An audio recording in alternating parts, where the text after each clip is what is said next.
are now returning to work, this message is for you. You must ensure that you stop your payment on your first day back at work. The simplest way to do this is online at www.mywelfare.ie. For more information, visit gov.ie/DSP COVID-19 or call the Income Support Helpline on 1890 800 024. Brought to you by the Government of Ireland. You ain't shit! I wish I was 50 years younger and I'd kick your ass. Well, fans can be the harshest critics, you know. And they often are. A wife is often the harshest critic of her husband. I thought I was invincible. That's what you're trained to believe as a sports person. There was 4 million people in Ireland who knew much more about managing football teams than I did. When it comes to music, I can spoof with the best. Your sporting career is the best time you'll have, and you know you have to hang on to it for as long as you like, because everything else is pretty crappy. And this is not lies. Stephen Rothschild has never spoken to Jimmy McGuinness in his life. Well, you're welcome back to Off the Ball Saturday here on News Talk. John Duggan with you through to 5 o'clock. We're streaming the conversation as well now, so as well as listening on News Talk, you can watch us on the Off the Ball social channels for Periscope on Twitter at Off the Ball, YouTube, Facebook, and on the OTB Sports app. If you haven't downloaded that already, please do so by searching OTB Sports in your app store. This is the Saturday panel. A lot of people say to themselves, I'd love to run a marathon. Maybe one day I'll run a marathon. Have you run a marathon? What's your experience? Would you like to? Maybe you've run countless Dublin marathons or maybe even further afield.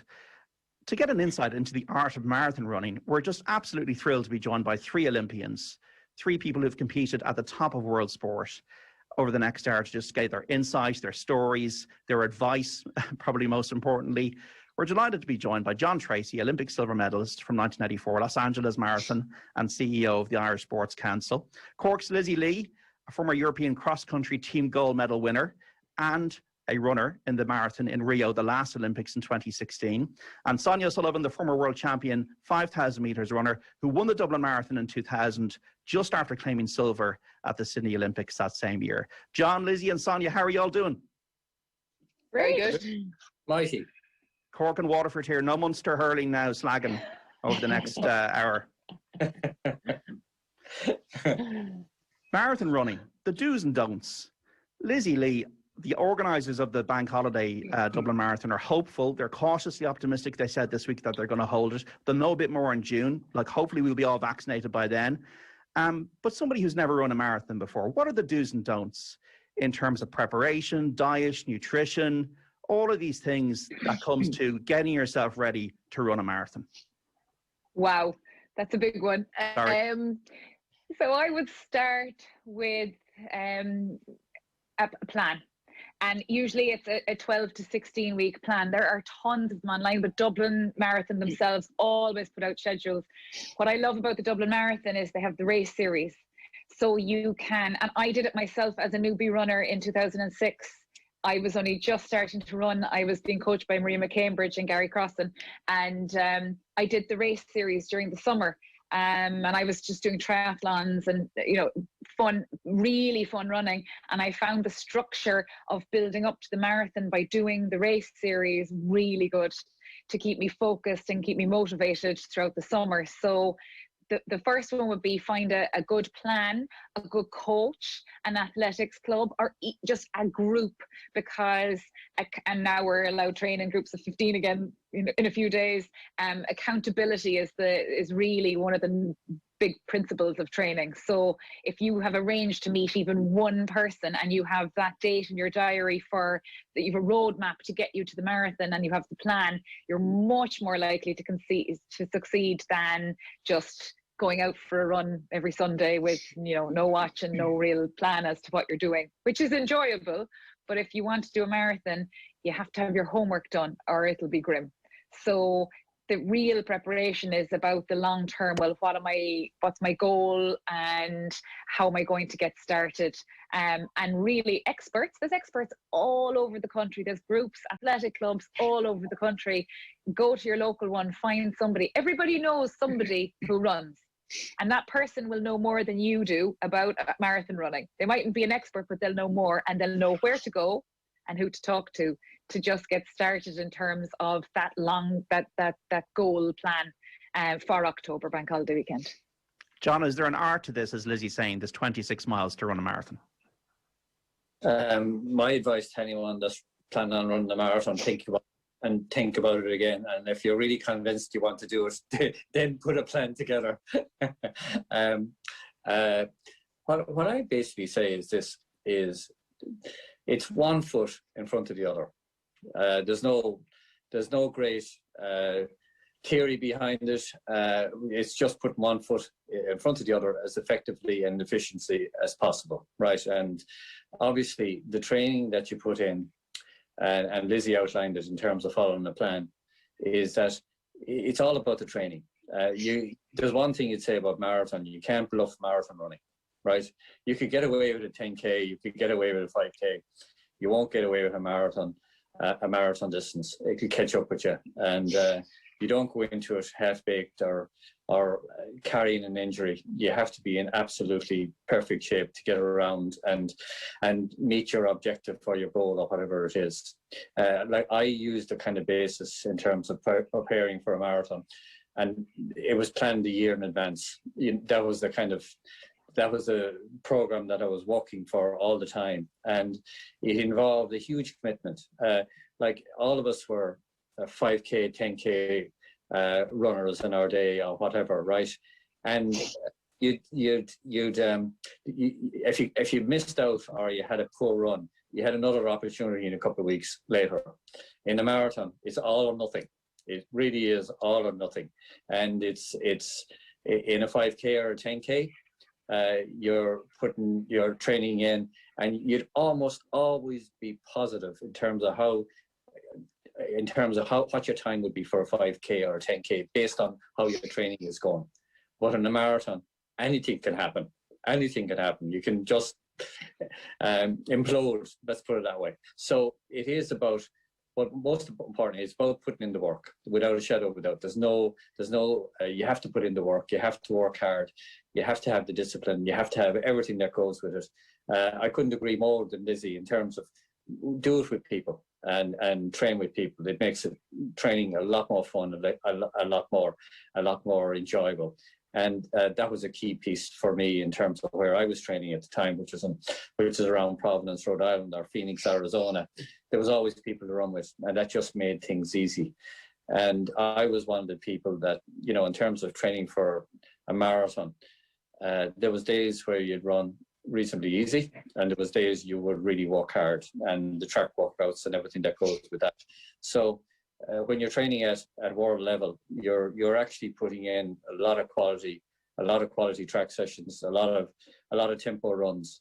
We're really doing the work and just putting in bags of miles and putting them into the legs, and trying to then at the same time maintain your speed for the 5K and 10K, because I was always believed if you're running well at 5K, you run well at the 10K.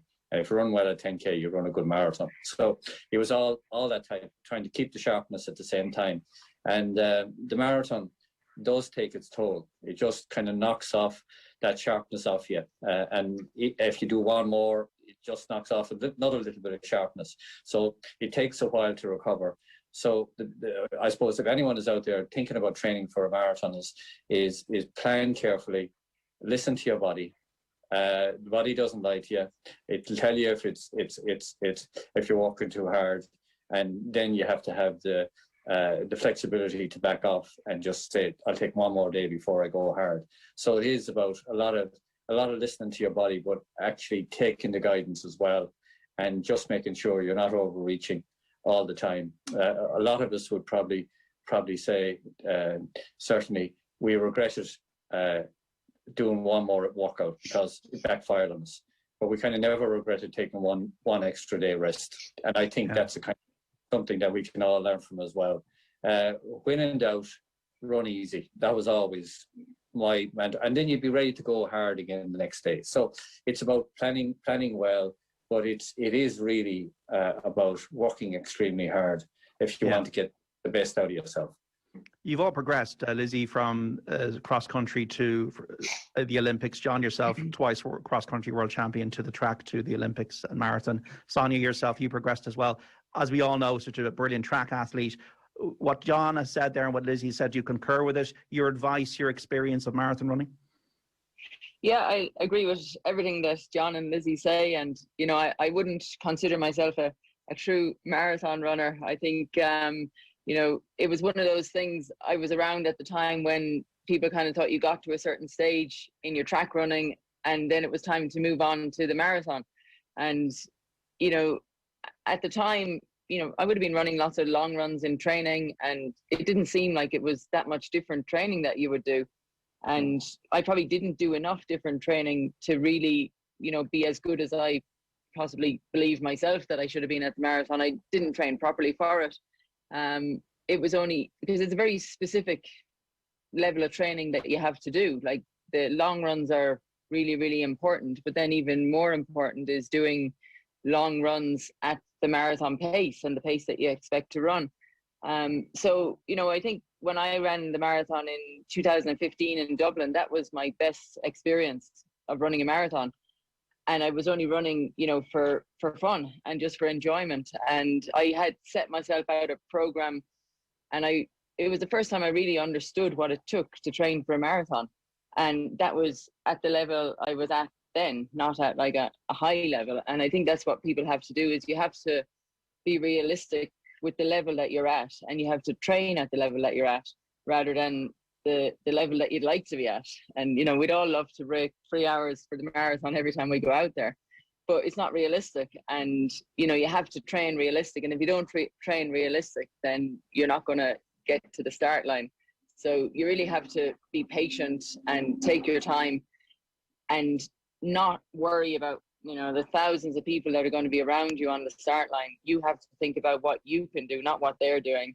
It was different for John and Lizzie. You know, when you're competing to try and win a marathon, then what you know you can do can be changed and dictated by others, because, you know, you need to keep up as well and you want to be in the competition. But if you're just out there and you want to do the distance, you want to enjoy it, then the more prepared you are, the better you will enjoy the experience. And, you know, I had a fantastic time in Dublin in 2015, just, you know, running comfortably within myself, and then also, you know, experiencing the crowds and the people cheering. That kind of gives you a bit of a boost and it allows you to run a bit better than you expect.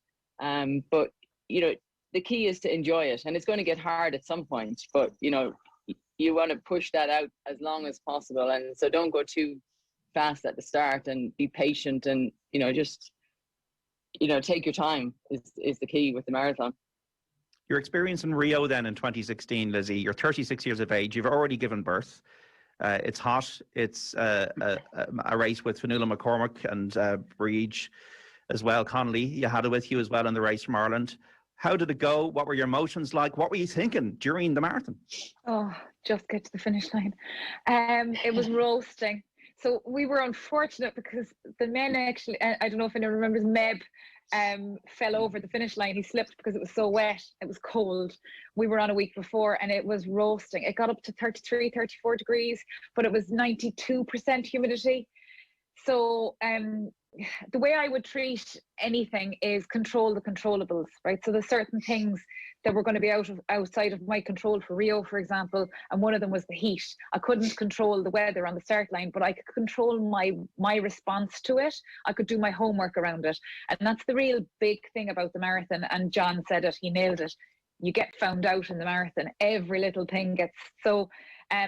Fortunately, Trevor Woods, the physiologist in UCC, was amazing, and we did loads of heat preparation, you know, weighing me before and afterwards, running in a heat chamber, this kind of thing. So I had I knew for 33 degrees the pace I was going to do. I knew what I had to drink, when I had to drink, how much I had to drink. And I was 110th through 10 miles in the marathon in Rio, and I came 56th. And I didn't speed up from 10 miles to the finish line. I actually, in and around, maintained my pace. But the other girls that I passed hadn't done that preparation. A lot of them, much better runners than I ever would be. But in particular, I remember a Spanish girl collapsing at about mile 15. And she just hadn't drunk enough. That was it. So part of the marathon is you have to be prepared. So when I got to that finish line, I think because I had put so many years into it, because I tried to go to London and I had failed miserably at that. And then we got married, I had the baby, there was this big long roadmap to get to Rio. And then I had to contend with the heat on the day. And to get to the finish line was without doubt one of the best feelings of my whole entire life, probably the best. And see, Sonia and John are here talking to a different level that I was in. I was there to get to that finish line, to become an Olympian at the finish line. John and Sonia were competing for medals when they went to the Olympics. I'm at the other end, where full-time working mom just actually wanted to get to the finish line and become an Olympian. And I think you can be proud of all of the above, you know. And I ran 2:39.57 in Rio, and Trevor told me if it was 33 degrees that 2:40, that's what was my target. So like, I know I got the best out of myself on the day. And it was only that evening when I was having drinks in the pub, Donny, Georgina Drum, friends, family, parents, everybody, and someone said to me, God, what were you going to do if you didn't finish? Like, and I just went, that just didn't even go through my head, because I couldn't let that go through your head. So one of the things of the marathon is talk to those gremlins out loud and say, this is not going to happen. I am going to get to the finish line. I've done my homework. I've controlled the things I can control. I've practiced wearing all the gear. Enda Fitzpatrick met me for my last 22 miler in Spain, and I was dripping in the Irish gear.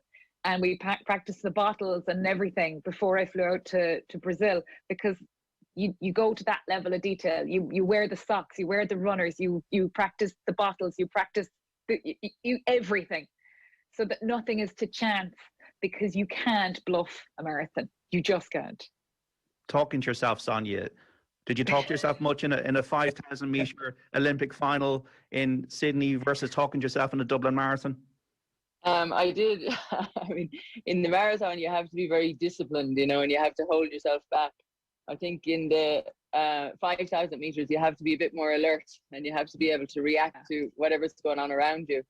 And there was a moment there in Sydney where I think I fell asleep, and the leaders kind of got a little bit away from me, and I had to wake myself up. And you know, that it's a bit like if you're out for John Treacy, he'll know this.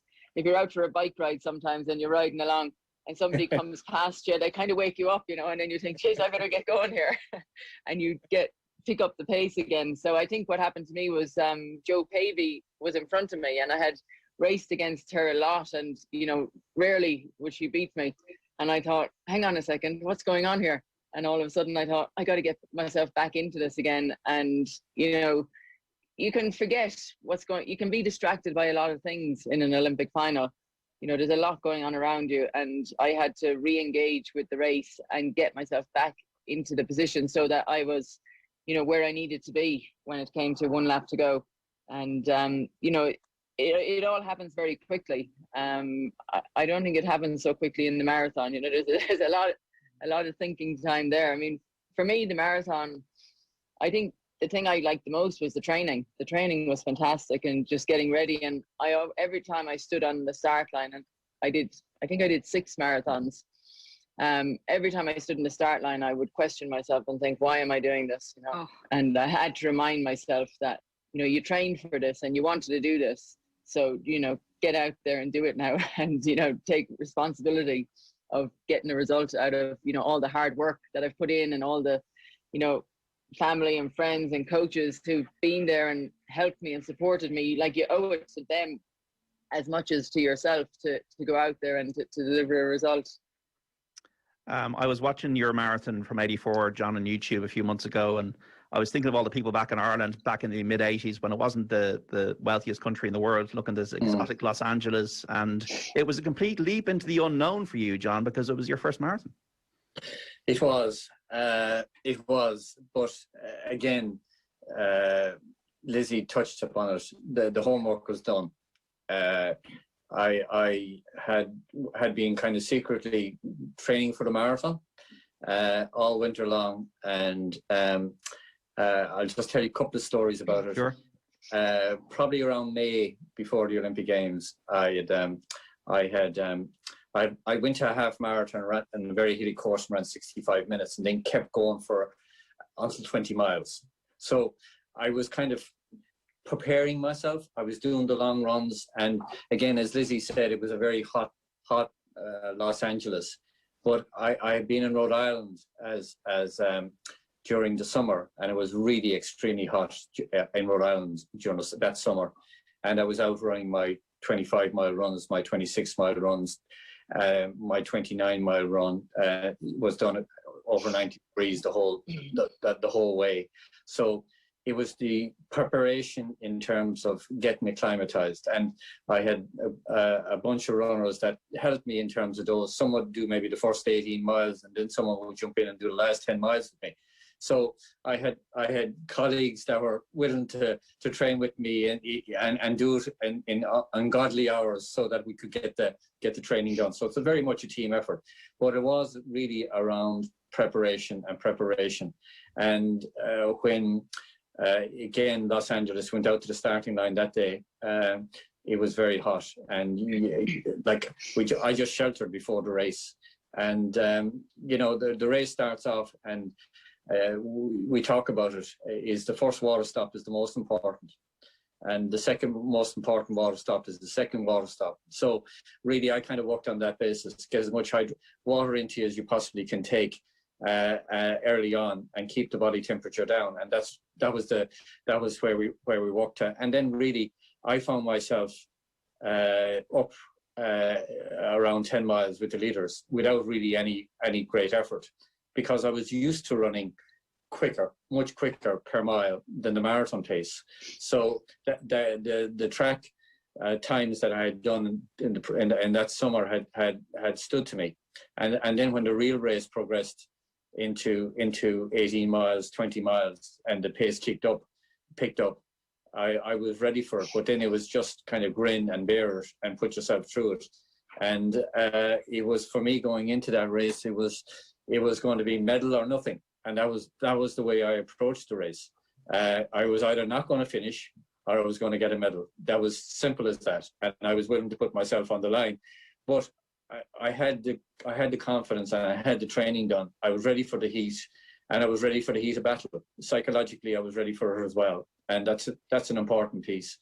And so look, all the pieces fell into play, and it worked out extremely well for me on the day. And of course, Jerry Kiernan was in that race as well, and had an absolutely phenomenal run. And I think we've all kind of relived that race this year because of the passing of Jerry, and I certainly did. I went back and looked at the race again myself, and I hadn't done it for quite some time. And just to think about Jerry and talk about what he had done on that particular day, and had produced his most exceptional and outstanding run of his career on the biggest day of his career. And I think, okay, both of us did it on that day, but it is something that's a great testimony to the training that Jerry was able to put in as well. And he was training in California at the time, leading into that. So it's fantastic when a plan comes together. And Lizzie said it, you walk away from the finish line and you can't give one more inch of energy, right? And that's when you have to be satisfied with what you achieved. And I remember a week after the Los Angeles Olympic medal, trying to go for a run, and I actually couldn't run. And I literally, for the first time, I walked back after 200 yards and just laughed, right? But I had, in essence, just ran myself to a standstill. And that's what you really want to achieve when you face that big race in your career. And I was fortunate that I was able to do that on that particular day. Just speak about Jerry there, John. He was your friend. He was your. I remember reading that you ran up the Dublin Mountains. He won 2 Dublin marathons himself, a decade apart. He really made such a huge impact on many people's lives. He did, and I was living in Dublin in the early '80s, and we had a house in Dundrum, and we used to meet on a Sunday morning. And there used to be about 20 of us meeting over Marley Park, and we take off up the Dublin Mountains. and we do 20 miles. You go straight up. That kind of a run wasn't for, as I said, the faint-hearted. But ran at a good pace, and everyone kind of stayed in there. But it was just done. It was enjoyable. It was done with a great bunch of guys at the time, and so I got to know Jerry very well during that period of time. And then I went back to the States to train for the Olympic Games and train full time. And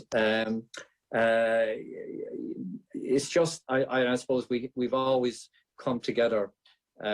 We celebrated the 25th anniversary of the marathon as well with Dick Hooper and Jerry in my house with some friends, and that was a very special occasion for me, and I hope for the two guys as well, because we were great teammates. We had great team managers around us, and team people that were there to help and assist us and get us through it.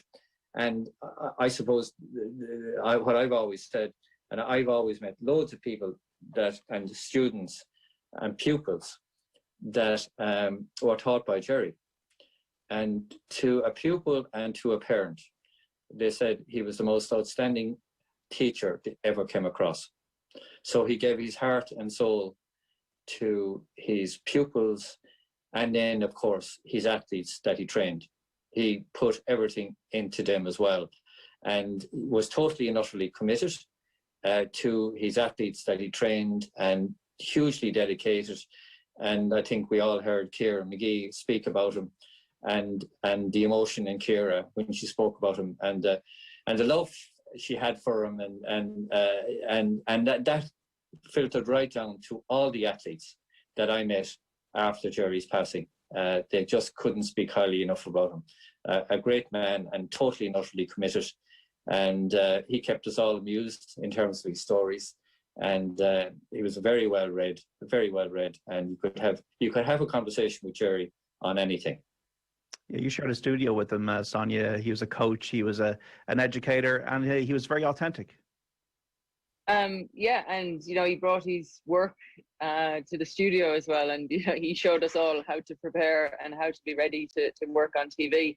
But it wasn't all serious. There was always a bit of fun and laughter there, and it's something that I suppose made my time working with RT, covering all the Olympics and World Championships and European Championships. It was something I always looked forward to, and I loved to share the panel with Jerry. Whenever we were on there, you knew that we were going to have good fun, and you kind of wish sometimes that the people at home could see the laughs that you had, because oftentimes when Jerry was talking, it was very serious and intense because he had all the detail and the facts and the figures, but there was a lot of fun behind that.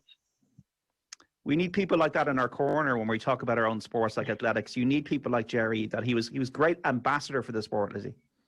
Oh, absolutely. I shared a studio with him twice for European cross country championships. He'd arrive with his notes, and he knew everything. He knew all the favorites, and I remember being coached to go on live with him to say, don't be afraid to challenge him, because you had such respect for him that you'd kind of go, or maybe I'm a bit wrong, but you could if it was about athletics, he'd engage in that conversation, and he would be, well, no, I don't think, well, do you think?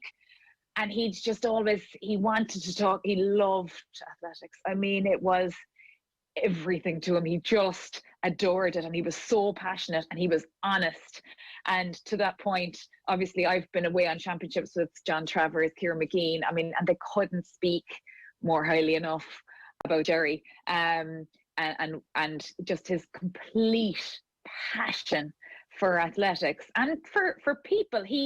You often hear stories about him that he would care just as much about getting somebody under 4 hours as he would about his 2:30, 2:29 marathoner runner. And that's a real coach. It's somebody who just wants to get the best out of their athlete.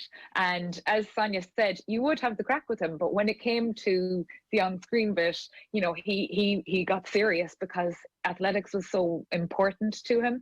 But I'll never forget Sean Tobin coming in the top 10 in the European cross country. This is 2 or 3 years ago. and he had been a bit miserable because the races beforehand, our favourite Sarah Healy had fallen, and he was really upset about that. And then Sean Tobin came in with this magnificent run, and he was actually just speechless because he was so happy that the man from Clonmel had done good, because that's what he cared about, was Irish athletics. Just before we go to the break, what happened then after the silver medal in Los Angeles, John? Was there much of a hoolie back here in Ireland? Were you fated? What happened immediately after and in the days and weeks? Well, yeah, I was out of the country for 5 days, and then I came back to parades in Waterford and in Vidostown and Monaghan, and you name it, there was parades. Even in Naas, I was passing through. So I was hijacked a few times, and it's I suppose they're not circumstances where I'm particularly comfortable, right? I prefer to go away and enjoy the medal on my own, really. But you do appreciate, like, it is something you're doing for your country, and you're doing for your county, and you're doing for your community as well, right? And I suppose they're things I kind of put up with them more than embrace them, and but that was just my personality. But look, it was great. It was a great time, and certainly look back on those years in a very fond way. And I suppose the piece around it is that, look, we look back now over however many years it is, and just kind of appreciate what we had in that short period in our lives, and to be able to go out and compete against the best in the world and sometimes succeed was fantastic to have that in your lives. And look, I suppose we reflect on it now in terms of when the career is over and we're doing other things. And look, I can certainly remember very well where I was for Sonia's silver medal, and it's etched in my mind forever. Right, I was in the stadium in Sydney, and it's etched in my mind in terms of the emotion that I went through watching Sonia in that race. And when she was at the back of the field, I was having a heart failure. Now, Sonia, you were giving us heart failure. Come on, right? And I was having a heart failure, and I was beside a person, and I had their arm grabbed, right? And I didn't let it go. And the lady I was sitting beside, and I knew her. She was black and blue after I was finished that race, right? So that was just the emotion we all go through. And I remember seeing Lizzie as well in Rio, and the conditions after that. And you kind of feel for your fellow athletes, and you feel for what they go through. And you'd always be in a city, and you'd be looking at the marathon, and you'd be looking at the temperature. This is the kind of the mind of the athlete going. You'd be saying, "Oh my God, they're not going to go out of that," but they do it, and they're resilient, and they put in fantastic performances like Lizzie did. Sonia, do you remember what happened immediately after you won that silver medal in Sydney? You do, but it kind of gets lost sometimes. I think beforehand you try and you don't really think about what you're going to do afterwards. And I didn't practice, what was going to happen if there was success or failure. It was one of those things where I got to the point, it was my third Olympics, and I was determined that I was going to be happy with the result no matter what. And then when you finish second, you kind of have that little inkling in your mind for a few seconds thinking, shit, what if I won? And what you kind of think, could I have been happier? And, I had to, weigh things up and realize that, there comes a time when, yes, you have to be happy with silver, because, these opportunities only come around once every 4 years. And, not everybody is in the position to, be rewarded and to take home any silverware. So, it was definitely a bit surreal afterwards, because you're in the stadium and all the people that you want to be with, you can't really be close to them because they're up in the stands or they're outside. And, it was about 4 hours later, at midnight, by the time I got to meet up with my parents, who came out. And even at that stage, they were with Father Liam Kelleher, who's a massive supporter of athletics down through the years from when I was really young. And they were on one side of a fence and I was on the other. So we couldn't even hug or anything, it was kind of, you could just about touch and, show the medal and stuff like that. And so it wasn't really until the next day that we got together because of the way things turned out. We just couldn't get together. It's like that when you're in, I suppose, when you're in the Olympics, the accredited people are on one side of the fence and the unaccredited are on the other. And you don't always plan how you're going to meet up afterwards. And my coach, Alan Story, he was staying with us in the house outside of the village. And so we got to go and have a beer with him later on that night. And I remember I went to bed and, put the medal under my pillow. And when you wake up the next day, you're kind of like half afraid to check, is it still there or not? Yeah. Like the tooth fairy, it is there. Yeah. Yeah, and then that's when it's really real, when it's still there the next day and you get to carry it around and explain it and try and relive the moment, because sometimes we look back and you watch the race on TV and then it gets a bit confusing, what you really thought about it and what you experienced and how you see other people describe it. But it was definitely one of the best races I ever ran. I suppose there was a point where I was nearly losing it, and then I had to rescue myself and to put myself back in the position again where I knew that I could be there to race for a medal. Well, we have to take a break. We're back with more chat on the Saturday panel about the art of marathon running and more besides with John Treacy, Sonia O'Sullivan and Lizzie Lee after this. The Saturday panel on Off the Ball. This Sunday morning on Alive and Kicking. The latest scientific research linking our body and our mind and why it's so important to move. Child psychotherapist Coleman Noctor on how we should all focus more on the mediocre. And Wim Hof teacher Neil O'Muraku introduces us to a very impressive student. Alive and Kicking with Claire McKenna. This Sunday morning at 9. On News Talk. I'm the Thompsons' telly. Before their daughter was born, we did movie marathons and series sprints like every weekend. Now they spend more time watching her than me. They see cuteness, I see tantrums. This morning, while I played her cartoons, she threw a racket at me. Like totally unprovoked. Mr. Thompson called FBD's insurance team. They'll get a clear picture of what went down, then cover damage to me, his TV. After all, support is what FBD do. Entertainment equipment covered up to €2,000 under standard owner-occupied home policy. No claims bonus will be affected by claim. Policy T's and C's apply. Underwritten by FBD Insurance plc. FBD Insurance Group Limited, trading as FBD Insurance, is regulated by the Central Bank of Ireland. Look, there's no way you can fit all these features in 30 seconds. I know it's a bit long. Sure, just give it a go. All right. The all-new Skoda Scala comes with a range of connectivity features as standard, like wireless Android Auto and Apple CarPlay, lane assist to help maintain your car's position while driving, Skoda Connect to track the location of your car wherever it goes, an emergency call button in case of an accident, LED lights and rear dynamic indicators. Phew, I made it. The Skoda Scala, our smartest car yet. Sean, what's that thing going round the garden? That is our new Husqvarna Automower. Automower? Yeah, it's a robotic lawnmower from Husqvarna. Cuts the grass automatically, has GPS tracking and an app. Even works in the rain. I just thought, why spend time cutting grass when I could spend it with the family? Great! You can put the dinner on, so... No can do, love. Have to paint the man cave. Husqvarna Automower. Never mow again. Learn more at husqvarna.ie. Connect more with Air Mobile. Experience the speed of Ireland's largest 5G network. With the free Samsung Galaxy A52 5G on our €29.99 a month, no limits data mobile plan. For more on this amazing offer, call 1-800-500-300 or visit air.ie today. Air. Let's make possible. €29.99 applies to existing Air broadband customers. Available on selected plans. 5G network coverage subject to availability. For terms, see air.ie.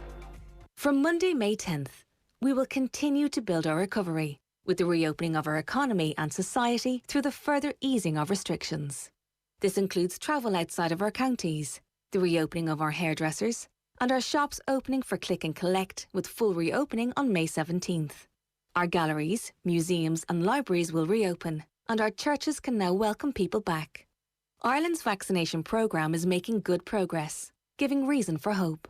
As our vaccination programme rolls out and we start planning for our summer, it's really important that we continue to follow public health guidance. continue to work from home, meet outdoors, and stick with all the safe behaviours inside or outside to control the spread of the virus and help Ireland's recovery. Let's keep working together and keep moving forward. Find out all of the details at gov.ie/COVID-19. Supported by the Government of Ireland. Welcome to Go Loud Jazz, the new home for jazz music in all its forms.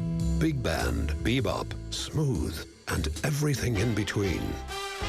Featuring a mix of new tunes and famous tracks by legendary artists, from Monk and Davis, Parker and Coltrane, to Ella and Billy.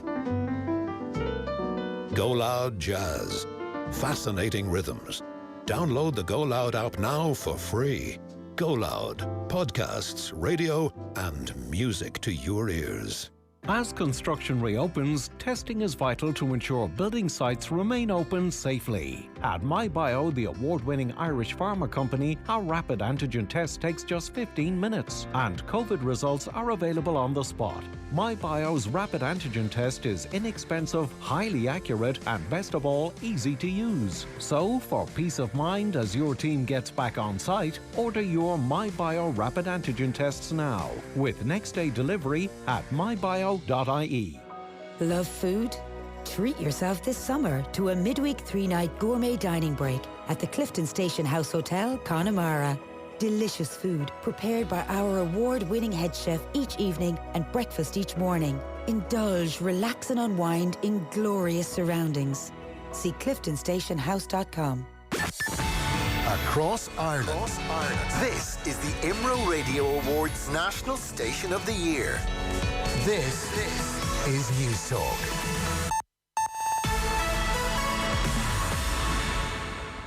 Good afternoon, I'm Stephen Murphy. The EU has finalised a deal for up to 1.8 billion extra doses of the Pfizer COVID vaccine. Commission President Ursula von der Leyen says the contract is for an initial 900 million jabs between 2021 and 2023. The additional doses are to cover booster shots and the vaccination of children and teenagers. Kingston Mills, an immunology professor at Trinity College Dublin, says booster doses could be needed every year. It's clearly emerging that this virus, the SARS-CoV-2, is mutating quite a bit more than we thought initially.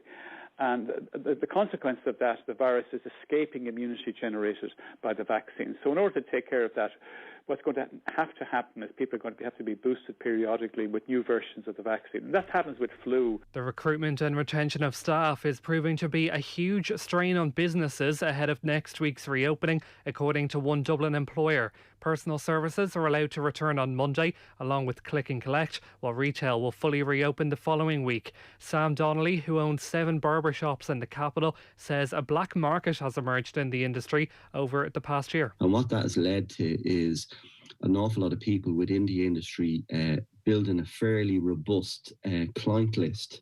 And now with the next reopening, they're confident enough to not go back to the workplace because there's no incentive. Ulster Unionist Party leader Steve Aiken has announced he's to resign from his position. The South Antrim MLA says he's taken the party as far as he can. It's understood frustration has been growing internally at the party's continued performance. The Labour Party says the government's decision to develop a housing policy for dual income households is dangerous. Reports yesterday, based on CSO data, found houses are affordable in just 7 counties for a single worker on a typical salary. The analysis shows a person on a medium income and a 20% deposit can only buy a home in Cavan, Donegal, Leitrim, Longford, Mayo, Roscommon and Sligo. Senator Rebecca Moynihan, Labour's housing spokesperson, says single people are being priced out of the market. The underlying assumptions that are there is that people have to couple up in order to be able to have a home, but we know from demographics that there are more single people than ever before. There are 400,000 people in this country that are single. We need to provide affordable housing for them also. It's 2 minutes past 2. News Talk Weather. Thanks to Ryanair. We're listening to customers so we can improve our services. The rain will clear in most areas this afternoon for brighter and sunnier conditions. Still some scattered showers, mainly in the west and north. Highest temperatures 14 to 18 degrees. And now you're up to date on News Talk. The Saturday panel on Off the Ball. Well, you're welcome back to Off the Ball Saturday here on News Talk, where this week's panel is about the art of marathon running. Streaming the conversation as well now, so as well as listening on News Talk, you can listen to us on the social channels for Off the Ball, for Periscope on Twitter, Off the Ball, YouTube, Facebook, and on the OTB Sports app. Delighted to be in the company of three legends of Irish sport, Olympians. John Treacy, Olympic silver medal winner from 1984 Los Angeles Marathon and CEO of the Irish Sports Council. Cork's Lizzie Lee, 2016 marathon runner in Rio and European cross-country gold team medal winner. And Sonia O'Sullivan, silver medalist at the Olympic Games in Sydney in 2000 and a winner of the Dublin Marathon, and obviously as well the world champion at 5,000 metres from 1995. Just John Treacy, when it does go the other way, when it goes wrong, what's it like when it hits the wall? When you hit the wall in a marathon, is it the case that the brain and the body are not in conjunction whatsoever? Yeah, it's funny. I suppose if you're talking about the marathon going wrong, it probably would go back to the Boston Marathon, probably around 1990, when I was coming off the hills and I was in third place. And I was within 20 yards of the leaders, and I actually said to myself, I've got it in the bag. And then 5 yards later, you're holding your hamstring, right? And that's the kind of shock and terror of the marathon. You get yourself in absolute terrific shape, and it all goes wrong for you. And that went back into a session that I had done maybe six weeks prior in Albuquerque, New Mexico, and just went one extra quarter and just did myself a bit of damage that came back and caught me out in the marathon. So, there's those moments, and that kind of moment in that race broke my heart. It did, really and truly. I always wanted to win Boston, and I was third twice, and I really wanted to win it, and I felt that day it was there for me to take, and it was snatched away. And it was my hometown race. I had lived there for 10 years in the Boston area, and I really did want to win it, but it didn't happen. And so, but it did take me a while to recover from that. It just did, because it was such a deep disappointment for me. And you kind of pick yourself up, and you put your mind on another race. And the next year I won the Los Angeles Marathon in Los Angeles itself. I went back to Los Angeles to win the Los Angeles Marathon. And so there's occasions you just pick yourself up, and that's what we are. I think distance runners are resilient. They know there's going to be a disappointment around the corner. And I think when you get older, the disappointments come a little bit more frequent, right? Because you're not 20 anymore, you're not 25 anymore, you can't recover fairly quickly. You have to plan a lot more carefully, and you have to respect your years. And that's really when you do start pulling things and pulling your hamstring. Like, you'd be in your 30s when you're pulling your hamstring, but age catches up to everyone. And you just have to respect your body more and maybe rest it more. And sometimes the mind might be in your 20s and the body is in your 30s, and that's sometimes you run into trouble then when that happens. And so, yeah, you have your heartache, and I had those heartaches, but you do pick yourself up and you get back on the horse again, and off you go. And there's always a kind of another race around the corner. But the piece around the marathon is this: you put 6 months of training in for a world-class performance. And, if you're training for the track, you get 12 races, right? But in a marathon, you get one shot, and it can go horribly wrong on you. And then it's 6 months of nothing, really and truly, without any return. So that's hard to take. So marathon running and competition is not for the faint-hearted. You have to be tough and resilient. And when you get the knockout punch, pick yourself back up again and get back out there. And yeah, Lizzie, you're nodding your head there when John was saying that. Totally. Well, I suppose it makes a wise man once told me, he's in the corner of the screen, you've got about 4 or 5 really good marathons in you at the kind of elite level. I'll never forget, you said at Waterford, I hadn't even done a marathon, and you said it to me in the Dungarvan 10. I had won the Dungarvan 10, and you were presenting the John Treacy Dungarvan 10, and you were presenting the prizes. And you literally stopped him at 20 during the marathon. It would have been about 2011, I'd say. So I was trying to make London 2012 at the time. I think you'll run more at this level, more marathons you're disappointed with than marathons you're happy with. But flip side of that is when the marathon goes right, it's so magnificently beautiful that you can't describe the feeling, even during it. I think I've probably had two that I just adored. One being Berlin, the time I qualified in 2015. I didn't enjoy Rio because of the heat, but also Dublin 2018. I adored it. Every minute I was with the leaders going up Foster's Avenue. I got on the podium. I mean, it was. But Dublin is special as well, right? So to get it right in Dublin, I had actual goosebumps going down by with a mile to go, going through Donnybrook and going through all that area, because I knew what it meant to the likes of Jim Ockney, Dick Hooper. My coach Donny Walsh, who ran 1972 Olympic marathon, was at the finish line waiting for me. And I had done actually an unprecedented thing. I had done the European Championships that summer and been absolutely gutted and inconsolable at the finish line. I had run, I think, 2:40 and some change. It was a bit hot, but it was a subpar run, and I had been really upset. So Donny said, well, look, let's just go to Dublin, because you've always wanted to do Dublin. So to turn it round in the kind of 10-week period, I've never done it since, and I had never done it before, and I got away with it. So I had the disappointment lodged in my brain of all of that.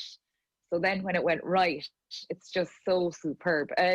Brian Keane, who ran the triathlon competed in the triathlon in Rio, said to me once, when you're on that high, when you're on that podium, take it all in, because those moments are so few and far between that to get it all right, when it all gels, is just so worth all of the disappointment, and you forget about it all.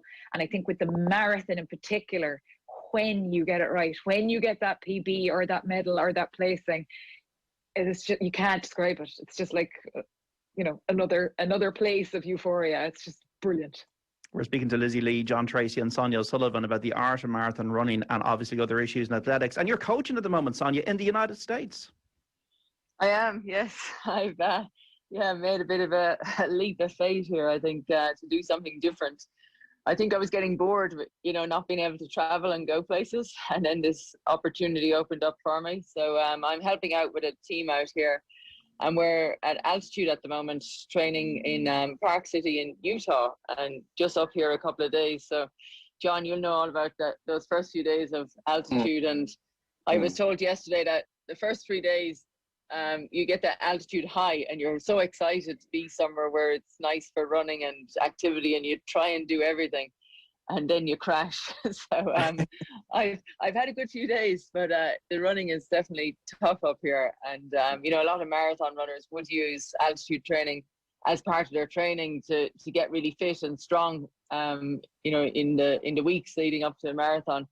But it's interesting to kind of step back into the world of elite running and being there, on the other side of the track, really holding the stopwatch. And athletes, there's a lot more knowledge and information out there now, and different methods of training. A lot of it, you still have to do the basics and put in the hard work, but there's a lot more stuff out there now, and I think athletes are much more aware of the recovery is the big thing, to help them to get the best out of themselves. And I don't think we all realize that. I don't know about John, but I definitely, you push through a lot of stuff and you didn't have, the recovery methods that are available to a lot of athletes, or that they make available to themselves now, so that they can get out there and train hard day in, day out, and, reach those high levels to be able to, there's more, particularly female athletes, I think, competing at a higher level now. The standard is increased greatly, and because of that, then we see even greater performances and results. So you have to be ready, or you get lost. You really do have to be as prepared as you can be.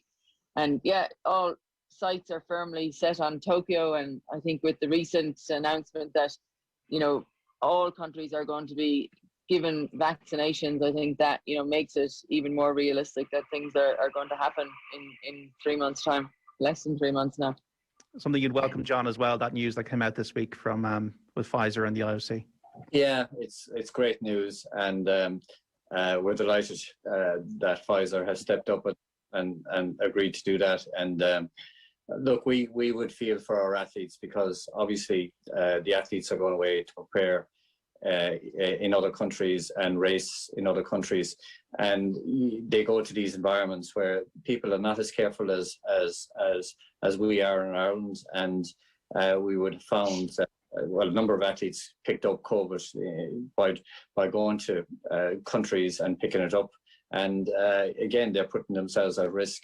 And I suppose the big piece around this was that the situation of an athlete going off unvaccinated to Olympic Games and picking it up while they're there, and then they're out, and everyone around them is out as well. So we're delighted that a solution has been found to that, because you'd hate to have an athlete put all that work in and have to withdraw from an event 2 days or 3 days beforehand. So it really is great news. It's great news for the athletes as well, in terms of having to worry about it. Athletes are by nature are warriors, right? They worry about everything. We worry about everything when you're out competing. Now it's at least it's one less thing if they have the vaccination, that they don't have to worry. And of course the backup team around them as well, in terms of the physios and the medics as well. And that's all good news. And obviously the officials as well, which is an important piece, because you want to make sure everyone is COVID free. And it's great news, and with like. It seems like it's more likely to go ahead than it was possibly a few weeks ago. Yeah, I think so. I think it's all systems go now, and the athletes again are resilient. They plan as if it's going ahead. The schedule in terms of qualification or qualifiers is being moved back all the time. So it's really, really a difficult time for the athletes. And for the boxers, or wherever you are, you're trying to get your qualifiers and you're trying to peak for a given day, and those dates keep moving. And it just goes to show how difficult it is in COVID times. But they're resilient. They put their head down and they move on. And it's fantastic that we have so many people qualified and continuing to qualify. And fantastic to see our 4x400 team qualify for the Olympic Games last weekend, and that was fantastic to watch on television or on YouTube, I think it was on. So we all enjoyed that, and it's just fantastic that so many people are qualifying.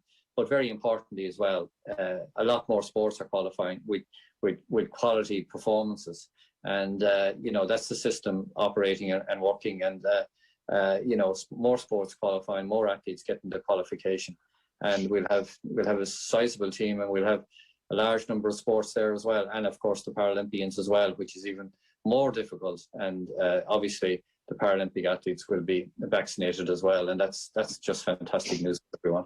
Absolutely, and hopefully we'll have medals in both the Olympics and the Paralympics for Team Ireland. Just the issue of shoes, Lizzie Lee. Eliud Kipchoge, right? He broke. I hope I haven't said anything wrong here. He broke 2 hours for wearing these Nike Vaporfly shoes, right? Now, they're banned for elite runners, but these are high-tech designs. Other ones are legal. Are these state-of-the-art shoes unfair for a race like the marathon? I don't know if I've opened a can of worms here. Well, there's about 5 different boxes on the other side of this room. So, look, every brand of shoe, everybody has come out with their new version of this, so you can get them across. It started and it was just one, it was Nike, right? And they came out with the Vaporfly, and since then all the other brands have come out. So the way I see it now is it's a level playing field, because all of the brands are there and they're accessible to everybody now. At the start they weren't accessible to everybody. So many long runs have been just dedicated to these shoes. I actually only put on the Next Percent for the first time ever about 2 weeks ago, because I did a deal with myself after I had my baby that I wasn't allowed. My husband got them for me for a Christmas, but I had a 4-week-old. I said I wasn't allowed to put them on till I was fit. And between the pandemic and the small baby and the maternity leave, anyway, I put them on about 2 weeks ago, and they're lovely. They're really comfortable. They're very nice, and they're bouncy. But what Is it easier? What I have found, John, is that you recover quicker from a session. My calves aren't as tight afterwards. So is it easier? No, because you're going to go harder. You're going to put in the same effort, but you might maybe go a little bit quicker. I haven't tried and tested that. I wore there was a first version without a carbon plate that I did wear in Dublin in 2018. And I always found that my calves normally I'd have really tight calves towards the end of a marathon. And if I wore those, my calves didn't lock up. They were certainly a bit bouncier. And my dad has a photo of me finishing the women's mini marathon that year. And I'm coming off a bridge and I am miles in the air because of these lovely magic shoes. They've brought the times down. I mean, there's no question about it. There was a quota of 80 athletes for the women's marathon for Sapporo, for Tokyo. They didn't think that they would get the 80 with a 2:29:30. They had 40 places. They said roughly 40 will get 2:29:30 when they did the maths, and 40 will get this qualification point system. And lo and behold, they've got the 80 now through the 2:29:30. The only method of getting into the Olympics is coming top 10 in a major or running a 2:29:30. So that would have been about 2:32 in my day pre-shoes. So it's definitely, they've brought that. Originally they were called the 4%. They've brought that level of, but it's a level playing field because everyone's wearing them. So I don't consider it cheating. And the majority of athletes will say they recover quicker from their runs with them on. But would I love to go back and run Berlin 2015 wearing them? Absolutely, because I think my 2:32 would have gone down. I might have broken 2:30 and that would be on the books. So, what would John have run in Los Angeles? Yeah. So I do think maybe there should be an asterisk beside records with or without shoes because they've had an impact on times and no one can deny that. Sonia, are you comfortable or uneasy with this situation? Well, I think we have to move with the times, I'd love to know, has John Treacy ever put a pair of these shoes on him? Go on, John. Have you? No, I haven't. No, I haven't. No. I have. Sorry, go on. No, I've actually worn them, and they're fantastic. Like, sometimes you feel and I'm sure a lot of older athletes who have run faster when they were younger, and you maybe run a little bit now. If you wear these shoes, you actually can't keep up with the shoes. Like, they make you run. His shoes are like running down the road ahead of you, and you're trying to keep up. Your fitness level, you have to regain your fitness level because they actually do make you run faster, and they actually feel they're so comfortable. They're really, really great. I would kind of compare it to cycling, and when I first started cycling, I used to ride a hybrid bike, and I would go out with all these, men in Lycra in their light bikes and keep up and do really well. And they used to always say to me, wait till you get a proper bike, you'll be flying. And then eventually I got myself on a proper bike, and it was so easy. It was great on the light racing bike. And then I tried to go back and use my old hybrid bike, and I couldn't keep up because I got, you're so used to the benefits of the lighter, the bike that kind of throws you forward. It makes you more efficient. And it's the same with the running shoes. It makes you more efficient and you run better. And you notice with, the athletes who are, at such a high level, so well trained, if you watch how they run, when they wear any of these shoes with the plates, their legs pick up much quicker at the back. And so it just throws them forward and it just makes you more efficient. But, you still need to do the training. You still need to work hard and equally as hard because, it's like a wave and it's moved on. The times have moved on and we've all moved to a different level across the board. So to keep up, you still have to, train at very high level, and no matter what shoes you're wearing. I might come in on that one, because what I would do is I'd reverse the decision to allow the shoes. And I come at it from the basis of track and field and the sport that we know is man against man, and no advantages through manufacturing of shoes or anything, right? That's what we grew up with, and that's where you can be compared over time, right? And the shoes have changed all that. It actually has changed all that in terms there is an advantage in terms of percentage increase in terms of performances, right? I just think it's a shame. It's a shame for the sport, because the one thing you could do in your sport is compare your athletes across generations. And I think that piece has been lost. And I think it's an awful shame, because a lot of the sport is around the history of the sport, looking at the times the athletes ran. And I'd be looking at this fantastic performances that Sonia ran on the track. And, like, now I know, and now let me just say one more thing on this. If I was competing today, I'd be in the shoes, because you'd have to be in the shoes. You'd have to be in the shoes to compete.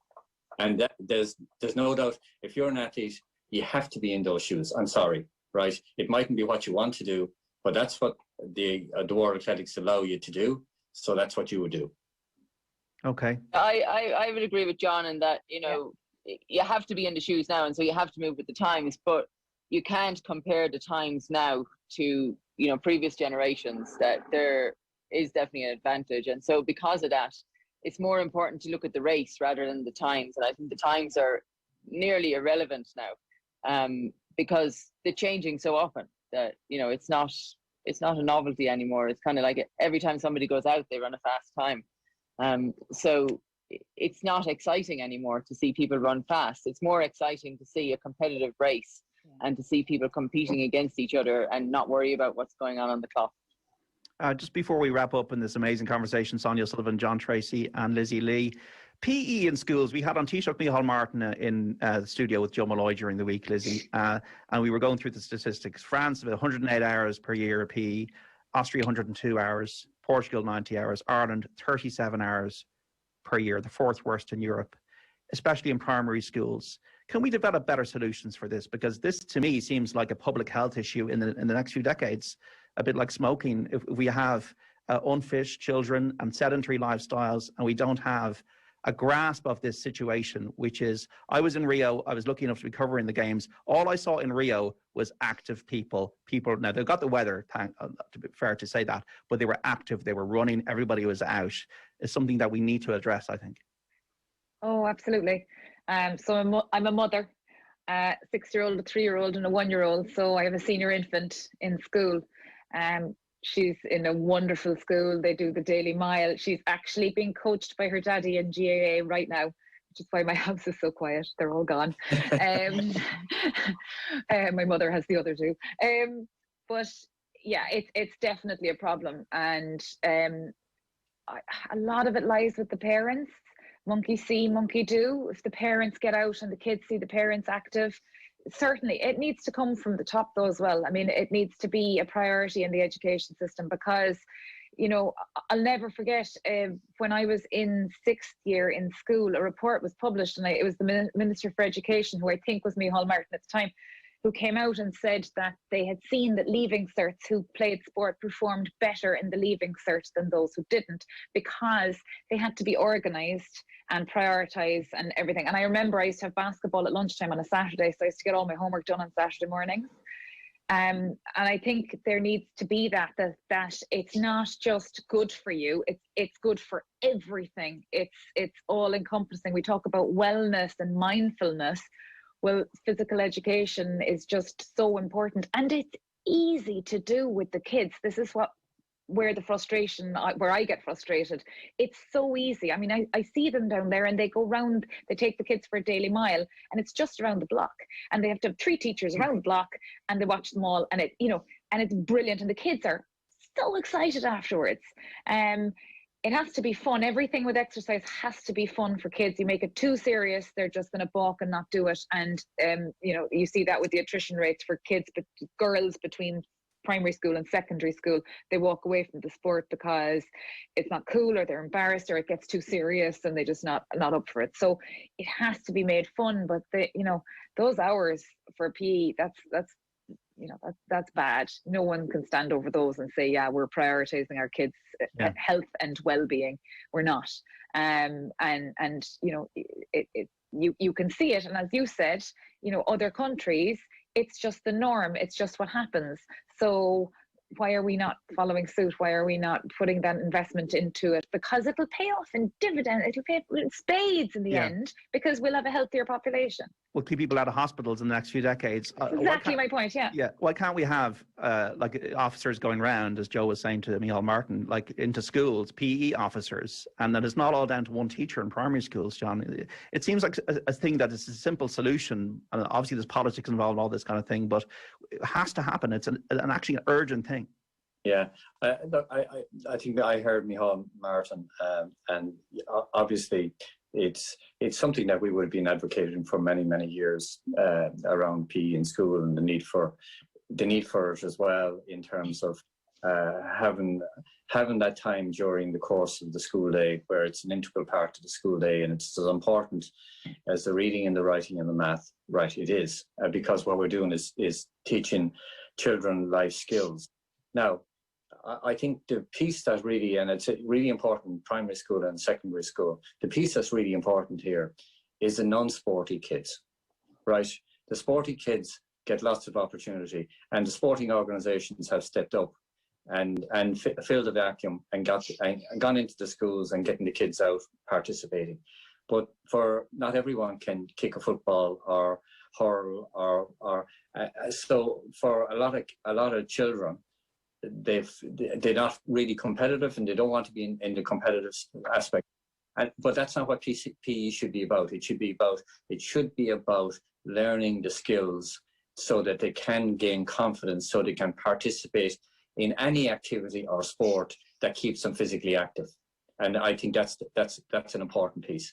And obviously it comes down to the school day and having the skills within the schools.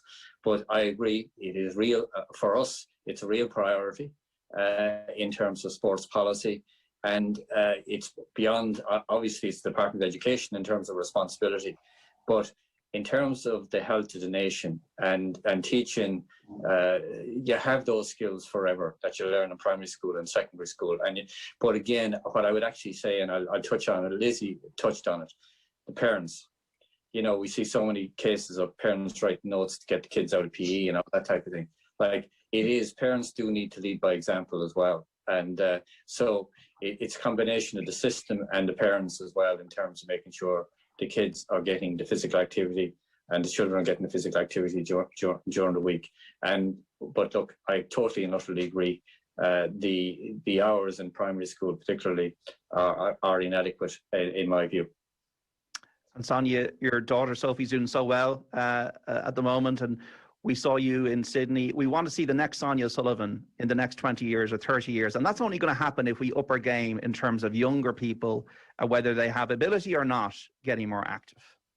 Yeah, I think, we're in a generation now where, the children, they don't walk to school anymore. They don't walk anywhere. You get driven everywhere, and that's what causes a lot of this attention on the lack of PE hours, because we need them even more. Whereas before, kids were active at going to school, coming home from school at lunchtime. There was always this kind of natural activity that children were involved with, and now they have more screens in front of them, and so less kind of normal daily activity. So you nearly have to double the PE time, and I would think the PE time probably hasn't changed much since when I was going to school. And that's the big thing that we need to look at and try and improvise it. I know when, so my two daughters, Kira and Sophie, they went to school in England, and they also went to Australia, and there was always some level of sporting activity every day. And whether it was in school hours, lunchtime, or after school, there was never a day that they didn't have to bring their PE kit. And so, like Lizzie said, being involved with sport, like everybody had to do some level of sport. So everybody had to be organized to bring their PE gear with them. And it does teach you organizational skills. So it's not just about being sporty, being competitive, but it's just about including just physical activity in your day. And, I think you notice it with a lot of adults now. There's a lot more adults being active and, taking part in sport. And that's changed, since when I was running in the 80s. I would run around Cove, and you would know everybody who runs. There was probably a handful at most, and you knew who these people were. Whereas now I go back to Cove, and everybody's out running at all hours of the day and night. And so I think we need to bring that now down to the younger age groups as well. And it's just, I suppose, finding the time to do it, because a lot of the parents are quite busy. And, you know, now the kids can't just go to the sport by themselves, which is what we did when we were younger. You just headed off by yourself, whereas now the parents have to take them there, they have to wait with them and take them home. So it's a lot of time out of the day, and it's just how to, I suppose, get around that and somehow make the kids more independent to be able to do it, and to make things safer so that children can go and be a part of the sport that they want to be involved with, or the activities that they want to be involved with on competitive or recreational levels, and keep it fun, that this is what they want to do. And, you know, they want to get out there, be active and benefit from it. Yeah, and just to say, John, there's, and Sonia touched upon it, there's a sport out there for everyone. You know, like when we were growing up, there might have been a club in the town 5 miles away that you ran for, or what have you. But there's a lot more clubs around. There's a lot more sports available now to children. And what I'd always say to children, there's a club out there for everyone, and take your time in picking your sport. And the bottom line here is whatever you do, enjoy it, and that's the key component. And we've done a piece of research around teenage girls, and it is, for them, it is about enjoyment, and it is that social connection piece, and not having that, for a lot of them, not having that big competitive piece to it. So it is making sure there's a range of sports out there that they feel welcomed by the club, and they can do it in a fun, enjoyable way. Enjoy is crucial. And just to finish, we love what we do. We love seeing you get to the Olympic Games, all three of you. Lizzie, you still running competitively? Are you still out and about? Are you pounding the pavements? I am pounding the pavements because I have 3 small children, and there was a pandemic, and it was the only way I could stay sane. I am seen on the straight road in Cork at approximately 7:15 every single morning. I'm running competitively. I hadn't planned for Tokyo because I had a third baby, very much planned for the third child, and it ran into Tokyo, and then Tokyo was postponed by a year. But my and John said it earlier, my older body just said no to the huge miles early on, postpartum land. So I just couldn't get the training for a marathon done, and there was a pandemic and there was nobody to mind the children. So that was very tough in terms of, there was no babysitters, no grannies, no one other than me and my husband, who was working from home. So I'm running, and I'm just getting into some sort of decent shape. So, and I think we're going to see some races in the next few weeks, and Sport Ireland are going to be kind to us, and so watch this space, and I'll see what happens, and hopefully there's another green jersey, because hopefully we'll get a European cross country in December in Dublin. The best luck with that. John, are you still running? Yes, I still run a little bit. I have to manage my knees, as I call it. I'm biking, and I do a little bit of biking, and I've been on Swift all winter long, and that keeps me healthy. And if I'm on the bike, it means that I'm out running as well, because obviously the bike helps the knees, and you can run then. But if I wasn't doing the bike, I wouldn't be running. It's as simple as that. So a combination of both, and I also obviously enjoy walking a bit as well, and we have loads of forests around where I live, and I really enjoy that as well. But the bike and running and a bit of walking then on the recovery days. And Sonia, I know by reading the Irish Times that you're still well active. Yes, I keep fit, and I like John. I combine a bit of cycling and running. Running is always the number one, because it's very efficient and time efficient. You know, You can get in and out very quickly. The bike can take a bit of time. And I've also been doing a bit of gym work, so I find that really helps to build up the strength and avoid injuries, which is you do that whatever level of running or competing you're involved with. More so when you're older, to help you to be stronger and to get out there and just enjoy it, because a day without any kind of activity, even going for a walk, is kind of it's a sad day. Well, we have to leave it there. John Treacy, Lizzie Lee and Sonia O'Sullivan, you've been so good to give your time for Off the Ball in the Saturday panel. Thank you so much for being an inspiration to so many people in this country of Ireland, and keep moving forward. Thank you. Thank you, John. Thanks very much. Thanks, John. This is Off the Ball Saturday on News Talk. We're back after this. Off the Ball on Newstalk. Screen Time. This week on the show, we sift through the remains of Line of Duty and ask, is it really all that? Mark Ryle on the week's new releases and why movies should never be based on video games. Conductor and musician Emer Noon chats to me about her favourite movie and also about being the first woman to conduct at the Oscars last year. Plus, your chance to win the book Nomadland that the award-winning movie is based on. Screen Time with John Fardy. Listen and subscribe to the podcast now